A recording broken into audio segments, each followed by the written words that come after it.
வணக்கம் நண்பா. நான் உங்க ஸ்ரீபா. ஏற்கனவே நம்ம சேனல்ல ஜாக்கி சான் அட்வென்ச்சர்ஸ்ல காட்டப்பட்ட 5 விதமான மேஜிக்கல் ஐட்டம்ஸ பத்தி பார்த்து முடிச்சாச்சு. இந்த வீடியோ பார்ட் 2. முந்தின வீடியோ நீங்க இன்னும் பார்க்கல அப்படின்னா கீழ டிஸ்கிரிப்ஷன் கமெண்ட் பாக்ஸ்ல லிங்க் குடுத்திருக்கேன். மறக்காம செக் பண்ணி பாருங்க. இப்போ வாங்க இந்த வீடியோவை ஸ்டார்ட் பண்ணிடலாம். சொல்ல மறந்துட்டேன். நான் உங்க study boy. Welcome to study boy heroes YouTube channel.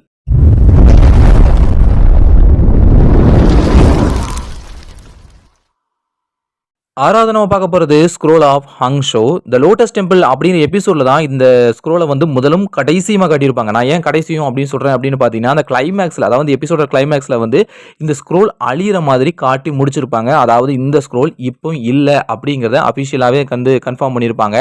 இந்த ஸ்க்ரோலை பார்த்தீங்க அப்படின்னா இதில் வந்து ஏகப்பட்ட மந்திர எழுத்துக்கள் எழுதப்பட்டிருக்கும். ஏகப்பட்ட மந்திர சின்னங்கள் எழுத்துக்கள் வந்து எழுதப்பட்டிருக்கிற மாதிரி காட்டியிருப்பாங்க. இந்த மந்திர எழுத்துக்களை மட்டும் நம்ம பார்த்து நம்முடைய கைகளில் வரைஞ்சிக்கிட்டோம் அப்படின்னா ஏகப்பட்ட விதவிதமான சக்திகள் வந்து நமக்கு கிடைக்கும் அப்படிங்கிற மாதிரி சொல்லியிருக்காங்க. குறிப்பா நீங்க அந்த எபிசோட்ல பாத்தீங்க அப்படின்னா லெவிடேஷன் பவர் கிடைக்கிற மாதிரி காட்டியிருப்பாங்க. சின்ன சின்ன சீ பிளாஸ்டர்ஸ் ஃபயர் பண்ற மாதிரி காட்டியிருப்பாங்க. டொர்னேடோவா பயன்படுத்துற மாதிரி காட்டியிருப்பாங்க.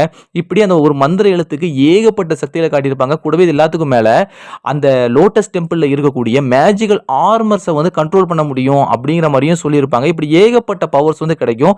இன்னும் சில எக்ஸ்ட்ரா பவர்ஸும் கிடைக்க வாய்ப்பு இருக்கு அப்படிங்கிறதா உண்மை. ஆனா வெறும் ஒரே ஒரு எபிசோட்ல தான் அதை காட்டியிருக்காங்க அப்படிங்கிற பட்சத்தில் நம்மளால இதை பத்தி இன்னும் தெளிவாக புரிஞ்சுக்க முடியல அப்படிங்கிறதா உண்மை.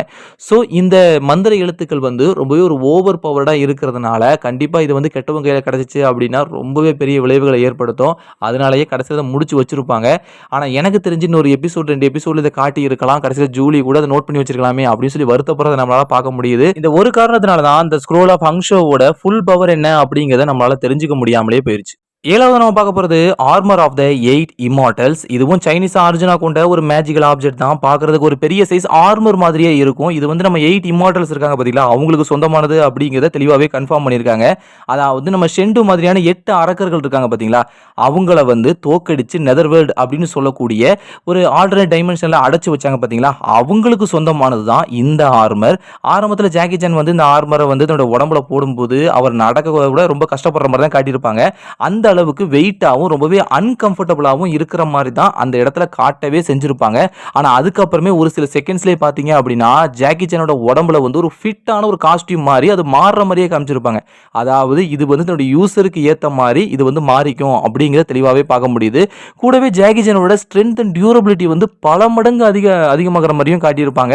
அந்த எபிசோடில் பார்த்தீங்க அப்படின்னா தன்னை விட பல மடங்கு சைஸ்லையும் ஸ்ட்ரென்த்லையும் ரொம்பவே பெரிய ஆளாக இருக்கக்கூடிய நில அரக்கன் கூட ஒத்தையா நின்று கொஞ்ச நேரத்துக்கு வந்து அவர் சமாளிக்கிறாரு அப்படிங்கிற மாதிரி காமிச்சிருப்பாங்க.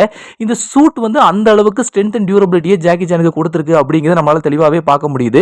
ஆனால் இதை வந்து இன்னும் ஸ்ட்ராங்கான ஒரு கேரக்டர் யாராவது யூஸ் பண்ணியிருந்தாங்க அப்படின்னா கண்டிப்பாக இதை விட ரொம்பவே ஒரு பவர்ஃபுல்லான கேரக்டராக மாற்றிருப்பாங்க அப்படிங்கிற சந்தேகமே கிடையாது. புரியுற மாதிரி சொல்லணும் அப்படின்னா இந்த ஆர்மர் வந்து யூசரோட ஸ்ட்ரென்த் அண்ட் டியூரபிலிட்டியை வந்து டபுள் ஆக்கி கொடுக்குது, டபுள் த்ரிபிள் ஆக்கி கொடுக்குது அப்படிங்கிறதா உண்மை. ஜாக்கி சானுக்கு இருக்கிறது வந்து சாதாரண ஒரு ஹியூமன் ஸ்ட்ரென்த் அப்படிங்கிறதுனால அதுக்கு ஏற்ற மாதிரி இது வந்து அவருடைய ஸ்ட்ரென்த் அண்ட் டியூரபிலிட்டியை வந்து டபுள் ஆக்கி த்ரிபிள் ஆக்கி அவருக்கு வந்து கொடுத்துருக்குது. இதுவே ஆல்ரெடி ஜாக்கி சானுக்கு வந்து ஒரு சூப்பர் ஹியூமன் ஸ்ட்ரென்த் இருந்துச்சு அப்படிங்கிற பட்சத்தில் இந்த ஆர்மர் வந்து அதையும் டபுள் ஆக்கி இருக்கும் அப்படிங்கிற அப்போ யோசிச்சு பாருங்களேன். இன்னும் அவருடைய ஸ்ட்ரென்த் வந்து பல மடங்கு பெருகி இருக்கும். ஸோ இவரால் எப்படிப்பட்ட வில்லனாக இருந்தாலும் ரொம்ப சுலபமாக சமாளிக்கிற அளவுக்கு இவருக்கு வந்து ஸ்ட்ரென்த் வந்து கிடைச்சிருக்கும். ஸோ இந்த ஆர்மர் வந்து தன்னுடைய யூசரோட ஸ்ட்ரென்த் அண்ட் டியூரபிலிட்டியை ரொம்பவே அதிகப்படுத்தி கொடுக்குது அப்படிங்கிறத தெளிவாகவே பார்க்க முடியுது. ஆனால் அதே நேரத்தில் இதுக்கு வேற எந்த எக்ஸ்ட்ரா பவர்ஸும் இல்லை. ஏன்னா அந்த எபிசோட்ல வந்து அப்படி காட்டலை. ஸோ எனக்கு தெரிஞ்சு அப்படி இல்லைன்னு தான் நினைக்கிறேன். எட்டாவது நம்ம பார்க்க போகிறது புக் ஆஃப் ஏஜஸ். இதுவும் சைனாவை ஆரிஜினா கொண்ட ஒரு மேஜிக்கல் ஐட்டம் தான். இது ஒரு பிரம்மாண்டமான சைஸில் இருக்கக்கூடிய ஒரு மேஜிக்கல் புக். இந்த புஸ்தகத்தில் பாஸ்ட் அண்ட் ப்ரெசென்ட் பற்றின ஏகப்பட்ட குறிப்புகளும் வரலாறுகளும் இருக்கும். ஆட்டோமேட்டிக்காகவே இந்த புஸ்தகம் தனக்குள்ள எல்லா வரலாற்றையுமே பதிவு பண்ணிக்கிட்டே இருக்கும் அப்படிங்கிற மாதிரி சொல்லியிருக்காங்க. சப்போஸ் இந்த புக்கை வந்து ஒருத்தர் கண்டுபிடிச்சிட்டு அதில் இருக்கக்கூடிய வரலாற்றை மாற்றி எழுதுனாங்க அப்படின்னா அது நிஜ உலகத்திலையும் மாற்றத்தை கொண்டு வரும் அப்படிங்கிற மாதிரியும் சொல்லியிருக்காங்க. புதுசாக என்ன எழுதப்பட்டிருக்குதோ அதுதான் நிஜ உலகத்தோட வரலாறாவே மாறிடும். பழைய உண்மையான வரலாறு வந்து எல்லாராலும் மறக்கப்பட்டு அது டோட்டலா மாற்றப்பட்டுரும். எழுதினவங்களுக்கு மட்டும்தான் தான் என்ன எழுதினேன், தான் தான் அதை எழுதி மாற்றிருக்கேன் அப்படிங்கிற எல்லா விஷயமே ஞாபகத்தில் இருக்குமோ தவிர மற்ற எல்லாருக்குமே அது டோட்டலாகவே மறக்கடிக்கப்பட்டுரும் அப்படிங்கிறதான் உண்மை. இந்த புஸ்தகம் மட்டும் தீய சக்திகள் கண்ணில் பட்டுருச்சு அப்படின்னா என்ன நடக்கும் அப்படிங்கிறத தான் ஜாக்கி சான் அட்வென்ச்சர்ஸ்ல வந்து டீமன் வேர்ல்டு பார்ட் 1 பார்ட் 2 இந்த 2 எபிசோட்லையுமே தெளிவாக சொல்லியிருப்பாங்க. அந்த எபிசோட்ல பார்த்தீங்க அப்படின்னா ஷெண்டு இந்த புத்தகத்தை பயன்படுத்தி மொத்த வரலாற்றையுமே டோட்டலா மாத்தி அமைச்சு ஜாக்கி சான் முதற்கொண்டு எல்லாத்தையுமே என்ன செஞ்சிருக்கும் அப்படின்னா தன்னுடைய அடிமைகளா மாத்தினதோட இந்த உலகத்தையே தன்னோட கண்ட்ரோலுக்கு கொண்டு வந்திருக்கும் அப்படிங்கிற மாதிரி காமிச்சிருப்பாங்க. கிட்டத்தட்ட இதுவும் ஒரு டைம் டிராவல் சம்பந்தப்பட்ட ஒரு மேஜிக்கல் ஆப்ஜெக்ட் தான் அப்படிங்கிறத நம்மளால தெளிவாகவே புரிஞ்சிக்க முடியுது. நம்ம ஃபர்ஸ்ட் பார்த்தோம் இல்லையா அந்த தேஜாவு ஸ்டோன், அது வந்து பாஸ்ட்டுக்கு டிராவல் பண்ணி போய் பாஸ்ட்டை மாற்றி அமைக்கிற மாதிரி எல்லாமே அமைஞ்சிருக்கும். ஆனால் இந்த இடத்துல இந்த மேஜிக்கல் புக் இருக்குது பார்த்தீங்களா, இது எப்படி அப்படின்னு பார்த்தீங்கன்னா டோட்டலாகவே நின்ன இடத்துல இருந்தே ஜஸ்ட் எழுதுறதன் மூலமாகவே நம்மளால் வரலாற்றை மாற்றி அமைக்க முடியும் அப்படிங்கிறத தெளிவாகவே காட்டியிருப்பாங்க. ஸோ இருக்கிறதுலையே ஒரு படு பயங்கரமான ரொம்பவே ஆபத்தான ஒரு மேஜிக்கல் ஐட்டம்னா அது இந்த புக் ஆஃப் ஏஜஸ் தான். ஆனால் இந்த புத்தகத்தை நல்ல வழிகளையும் பயன்படுத்த முடியும். நம்ம ஜூலி இதை பயன்படுத்தி தான் கடைசியில் என்ன செஞ்சிருப்பாங்க அப்படின்னு பார்த்தீங்கன்னா திரும்பவும் அந்த அரக்கர்களையும் நம்ம ஷெண்டுவையும் என்ன செஞ்சிருப்பாங்கன்னா திரும்பி நெதர்வேல்டுக்குள்ளேயே அடைச்சி வைக்கிற மாதிரி காட்டியிருப்பாங்க.